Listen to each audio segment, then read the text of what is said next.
The idea for the episode Forgiven came from two areas.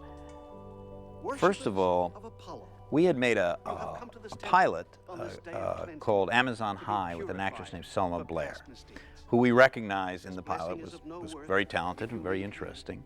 And we talked Liz Friedman, who was one of the producers on the Amazon High, and also on Xena, a very influential part of Xena.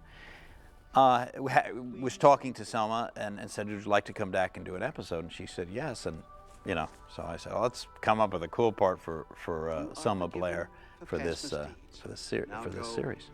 Now I wrote the script and got it. Selma Blair, her career was evolving and she was no longer available, but we got a terrific actress in Sherry Appleby, and I think it worked terrific, and I think she did a great job with it.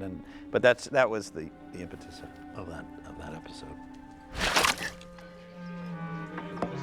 Did you throw that? Yeah. What's your problem? Your face. Then don't look at it.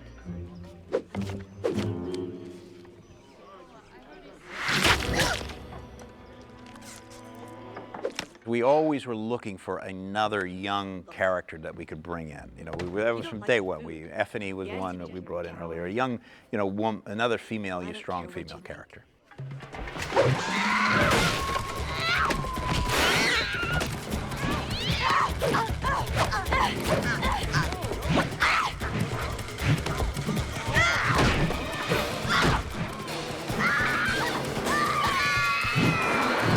You know, it's funny with when Tara, the scene with Tara came around and she was supposed to kill Gabrielle.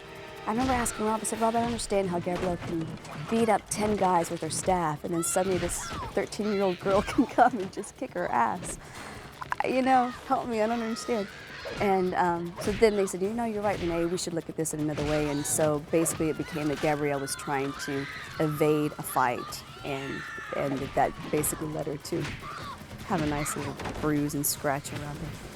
And it became a comedic beat. It's great. There's something that I'm not giving you, something you're not telling me. She reminds me a little bit of me. Oh, no. I knew you were evil, but you're obnoxious, too? I've raised teenagers. I have grandchildren that are now getting into teenage things. So I really felt one of the characters that is very universal who I wanted to explore was the rebellious teenager, the angry young teenager that Xena could see as a version of herself when she was younger. Well, not all of us are strong enough to face the jaws of our conscience alone. People come to me who are close to being driven mad by remorse and guilt. Soldiers who have killed too often in battle. Rich men and women who have nightmares about what they did to accumulate their wealth. The urn gives them strength to face those demons within. Do you understand? I do. The other thing was the question of Xena's guilt and her ability or inability to forgive herself for what she did in the past. I heard you were pretty bad once upon a time. Somebody must have given you a chance to turn it all around. There's always been a thing about, I think part of what Xena represented to the audience was that even whatever mistakes you had made in your life, you could overcome them.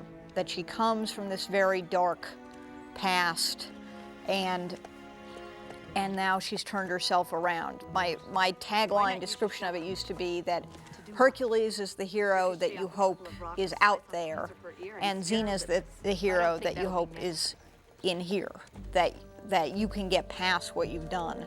I always felt from day one that Xena shouldn't forgive herself, that she should go on with life, function, have a full life, continue to do good, continue to try to make up for it. But there are some things one does in life that you just can't forgive. I mean, it's very convenient in modern culture. We always talk about forgiveness and you know, Xena, well, the things she did in the past, for her to just forgive them is not the heroic thing to do. The heroic thing to do is to continue to carry the sense of guilt and the need to rectify what she did in the past, and that was her driving thing. So forgiving herself was not something she was interested in. But I know this.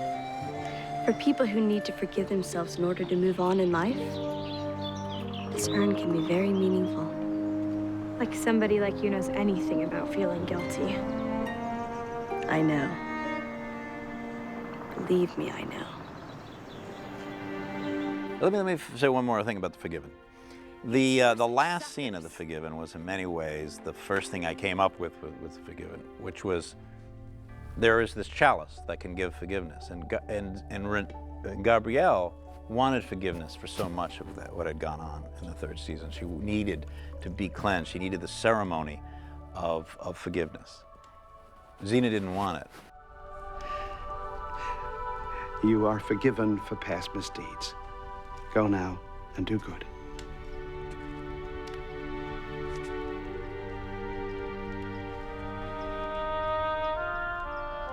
What's Xena doing?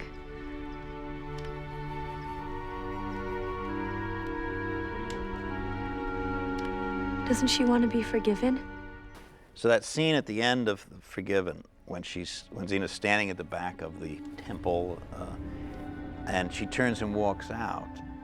I had seen The Searchers not too long before, and at the end, if you remember, John Wayne is standing outside and they close the door. He in some ways saved the day, brought Natalie Wood home, but he can't be accepted into the home because he has just too much anger and there's just too much fury in him, so he can't be in that domestic situation. So if you're going to steal from somebody, John Ford is the best there is. So the idea was that she's walking away. She knows that this temple, that is a place of forgiveness, is not for her. She still has to redeem herself. She has much more to do.